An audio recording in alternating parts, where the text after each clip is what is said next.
La seule monnaie qui a de la valeur dans cette région, c'est la force. Une nouvelle attaque terroriste a eu lieu mardi à un carrefour très fréquenté de Judée, près de Jérusalem.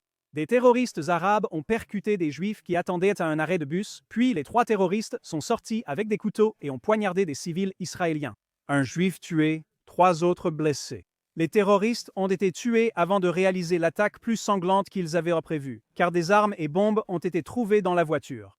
Leur méthode meurtrière perdure, car le monde a excusé leur violence et leur a montré qu'ils n'auraient pas à répondre des massacres, de la violence et de décennies de terreur. La principale actualité cette semaine est la décision du Conseil de sécurité de l'Organisation des Nations Unies sur le plan de Trump. De nombreux Israéliens restent insatisfaits et remettent encore en question Netanyahou et ses choix. Combien de fois avons-nous vu cela ces 2 dernières années? Les soi-disant experts, ceux qui remettent rapidement en question Netanyahou, critiquant ses actions ou ce qu'ils perçoivent comme de l'inaction, surtout lorsqu'il s'agit de guerre et de diplomatie.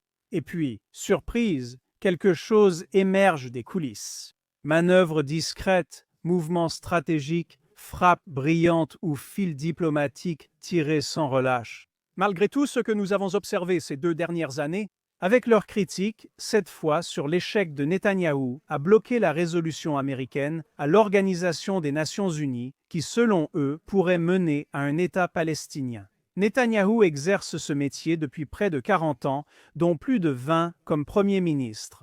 À ce stade, on devient un maître, pas seulement un expert. Il a passé des années à créer des relations, instaurer la confiance et aligner les intérêts. Il sait ce dont chaque dirigeant a besoin, ce que chaque pays veut.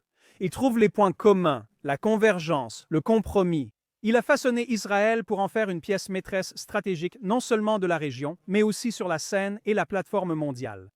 Alors, pendant que les critiques réclament des résultats immédiats, Netanyahou, lui, joue sur le long terme.